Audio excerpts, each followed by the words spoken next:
Most mobile part in the body అండి. అంటే మనము ప్రతి పనిలో నడుముని ఆడిస్తూ ఉంటాం, ముందటికి వెనకాలకి పక్కలకి కిందికి పైకి.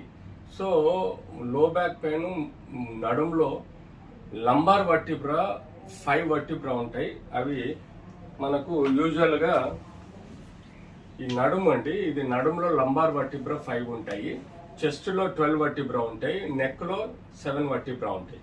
సో నడుములో మనకు బాడీలో ఎక్కువగా మూవ్మెంట్ అయ్యేది ఈ లంబార్ వర్టిబ్రా, నడుములోని 5 వర్టిబ్రా.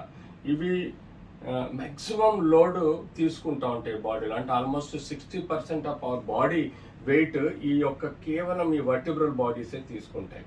సో ఈ వర్టిబ్రల్ బాడీలో మనకు ఎక్కువగా వచ్చేది నొప్పి ఈ L4, 5, S1 అంటాం. ఈ 3 వర్టిబ్రల్ బాడీలో మనకు ఎక్కువగా లో బ్యాక్ పెయిన్ అనేది ఇక్కడ కంప్లైంట్ చేస్తాం. ఈ బొన్ను ఇక back side of the spine లో మనం కంప్లైంట్ చేస్తాం. సో దీనిలో మనకు ఎముకలు ఉంటాయి.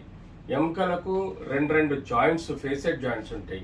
దీనికి 2 జాయింట్స్ మధ్యలో షాక్ అబ్జర్బర్ లాంటి మనకు ఈ మెత్తటి డిస్క్ ఉంటుంది. ఈ డిస్క్ లో చుట్టూ ఫైబ్రస్ బ్యాండ్ ఉండి మధ్యలో జెల్ లాంటి టిష్యూ ఉంటుంది. అంటే మనం ఎగిరి దుంకినా కూడా ఈ బోన్స్ మధ్యలో ఫ్రాక్చర్ కాకుండా మనం ప్రొటెక్ట్ చేసే డిస్క్. ఇది చాలా పవర్ఫుల్ డిస్క్ అండి. దీంతో పాటు మనకు ఈ వెన్నుపూసలో ఈ ఎల్లో కలర్ నర్వ్డ్ స్పైనల్ కార్డ్ అంటాము, వెన్నుపూస అంటాము. ఈ వెన్నుపూసకు నరాలు ఎముకల నుంచి బయటకు వస్తూ ఉంటాయి, చిన్న న్యూరో ఫొరామిన్ అంటాము. దాని ద్వారా మనకు లెఫ్ట్ రైట్ నరాలు బయటకు వస్తాయి. సో మనకు లో బ్యాక్ పెయిన్ కి కారణం బోన్స్ అయి ఉండాలి, నరాలు అయి ఉండాలి, డిస్క్ అయి ఉండాలి. అంతేకాకుండా బోన్ క్వాలిటీ, అంటే బోన్లో వీక్నెస్ ఉండటం వలన, ఆస్టోపోరోసిస్ వలన స్పాండిలోసిస్ అనే సమస్య రావచ్చు, స్పాండిలైటిస్ అని జాయింట్స్లలో సమస్యలు రావచ్చు, స్పాండిలిససిస్ అంటే ఈ ఎముక ఒకదానికొకటి డిస్టర్బ్ అయిపోయి ముందుకు రావడం, దాన్ని లిససిస్ అంటాము. ఇలా యాంకిలోజింగ్ స్పాండిలైటిస్ అంటే ద ఓల్డేజ్ డిజీజ్ లో కొంతమందికి ఈ ఎముకలన్నీ ముద్దయిపోయి స్ట్రాంగ్ గా అతుక్కుపోవడం వల్ల వాటిని యాంకిలోజింగ్ స్పాండిలైటిస్ అంటాం. సో ఇలా మనం ఈ బోన్స్లలో ట్యూమర్స్ ఉండొచ్చు, ఇన్ఫెక్షన్స్ ఉండొచ్చు, ఆర్థరైటిస్ కీలవాతం ఉండొచ్చు, డిస్క్ బల్జ్ అయిపోయి డిస్క్ రప్చర్ అవ్వచ్చు.